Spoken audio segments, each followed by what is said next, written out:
भैया, क्या यही मेरा घर है? हाँ चंदर, मुझे तो यकीन भी नहीं आता कि सेठ सेठानी मेरे माँ बाप हैं। मैं आपका शुक्रिया कैसे अदा करूं? आओ शिवा आओ, तुम्हारे लिए खुशखबरी है। मैंने अपने दोस्त बलवंत को फांसी के फंदे से बचा लिया है। बलवंत ने मुझे बताया कि तुम उसके बेटे हो। जान के बहुत अच्छा लगा। मैंने उससे कहा कि तुम्हारे बेटे को मैं तुम तक पहुंचा दूंगा। अब तुम चंदर को लाए उसके माँ बाप से मिलवाने के लिए। वो माँ बाप इस वक्त बलवंत के कब्जे में है, फैक्ट्री में। धंधे की मजबूरी है। आज इसे इसके माँ बाप से मिलने से तू तो क्या, दुनिया की कोई भी ताकत नहीं रोक सकती। अगर तूने जरा सी भी चालाकी दिखाई तो मेरे एक इशारे पर तेरी बेटी की खोपड़ियां उड़ जाएगी। देख उधर।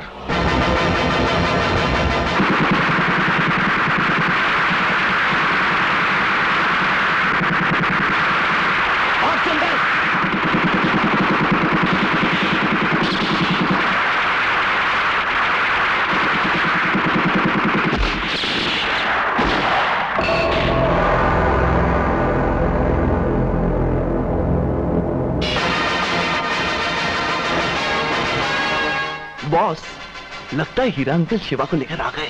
गुड। अरे लगता कोई और आ गया, दरवाजा तोड़ दिया। Good, not good.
Shiva, Shiva ये क्या चक्कर है?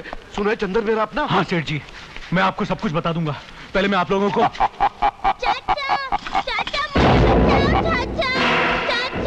चाचा मुझे बचाओ चाचा।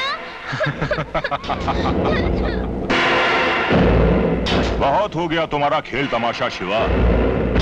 अब एक भी गलत कदम उठाया तो मैं इन सबके चीथड़े उड़ा दूंगा।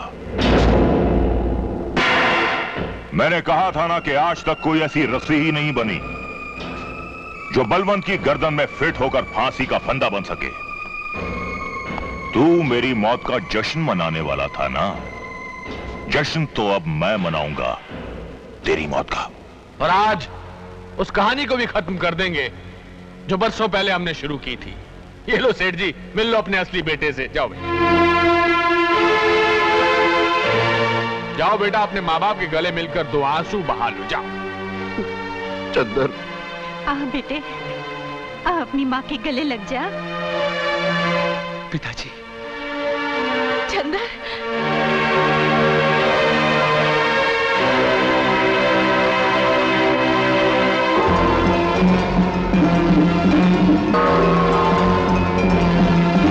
रुक जाओ।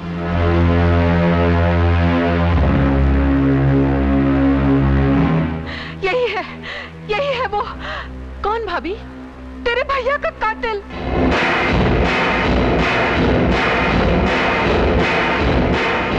ये क्या कह रही हो भाभी? ये तो चंदर है। मैं ठीक कह रही हूँ जूही, मेरी आंखें ये मनुष्य चेहरा कभी नहीं भूल सकती। ऐसा मत कहो बहन। हमारा बेटा कातिल नहीं हो सकता।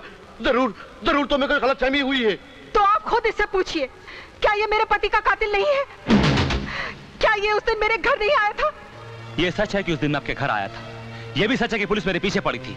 लेकिन ये सच नहीं है कि सत्यप्रकाश भैया का कत्ल मैंने किया है। हमारी खुशियों में आग लगाने वाला अपराधी तू ही है। छोड़ दीजिए मुझे, मैं कहती हूँ छोड़ दीजिए मुझे। मैं इस कातिल को जिंदा नहीं छोड़ूंगी। तेजू छोड़ दो इसे। भाई हीरा, यहाँ तो एक कहानी में दूसरी कहानी मिल गई। तेजू इसे पिस्तौल दे दो, अब ये अपना बदला खुद ले लेगी।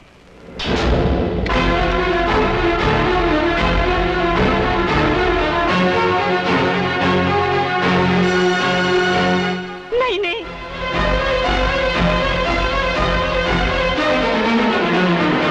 ठहरो भाभी। आपका अपराधी चंदर नहीं है। तुम ये कैसे कह सकते हो? इसलिए कि वो खून चंदर ने नहीं, मैंने किया है।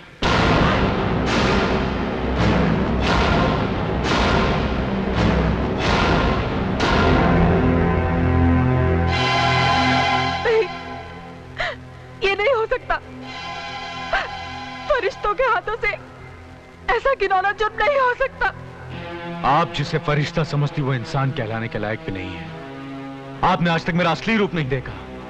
मैंने इस सत्यप्रकाश जैसे ईमानदार इंसान को मौत के घाट उतारा है। ये नहीं हो सकता, ये हरगिज़ नहीं हो सकता। आज तक मुझ में सच कहने की हिम्मत नहीं थी और आज तुम में सच सुनने की हिम्मत नहीं है। सच तो यही है भाभी कि मैंने तुम्हारे पति को मारा है इन हाथों से, इन्हीं हाथों से भाभी। क्यों क्यों मारा उन्हें? आखिर तुम्हारी क्या दुश्मनी थी उनसे? दुश्मनी? मैं तो उन्हें जानता तक नहीं था। फिर क्यों जार दिया तुमने मेरा सुहाग? चंद रुपयों के खातिर। मैंने कभी सोचा भी नहीं था कि जिन लोगों की मैं जान ले लेता हूं उनके घर वालों पर क्या बीतती है। लेकिन पहली बार तब पता चला जब मुझे बाबा को मारने की कीमत दी गई। बस वहीं आकर मेरे जुर्मों की गाड़ी इंसानियत की चट्टान से टकरा गई और उसके बाद मेरी जिंदगी में दो दुश्मन रह गए। एक चाकू और दूसरे वो लोग जो गरीबों के हाथों में चंद नोटों के टुकड़े रखकर गरीबों का ही खून करवाते हैं। और वो लोग ये हीरा और मेरा अपना बाप बलवन। और जब तक इन जैसे लोग जिंदा हैं, मुझ जैसे शिवा पैदा होते रहेंगे भाभी। इतना क्या सोच रही हो? उठाओ पिस्तौल और मिटा दो इसे। मिटा दो इसे, जिसने तुम्हारी मांग के सिंदूर को मिटाया है।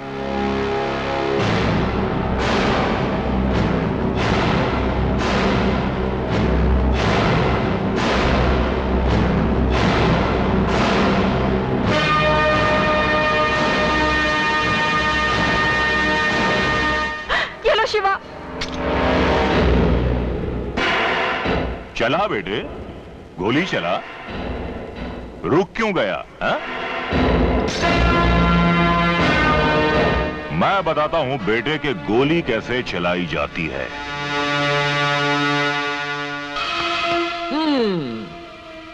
बलवंत अंकल, इससे तो उसके बदन में सिर्फ 6 सुराख होंगे और इससे 636। ये लीजिए और भून डालिए साले को। Good idea. Me my self Rambo from USA.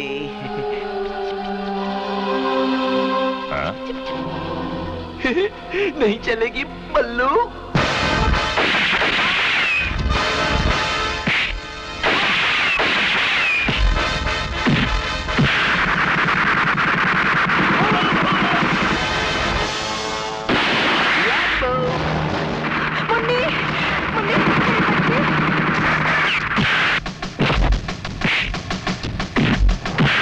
ससुर जी। अरे क्या कर रहे हो बेटा? वो क्या है कि पिस्तौल तो मिल गई है, इसे चलाते कैसे हैं? अरे पिस्तौल को तो सीधा कर लो। ऐसे। अब चलाओ बेटा। ऐसे? ये शुभ काम आप ही कीजिए। बड़े शौक से।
लीजिए।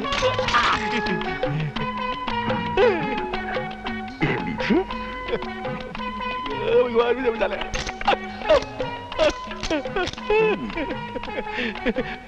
ये तो खाली है। लेकिन ये तो भरा हुआ है या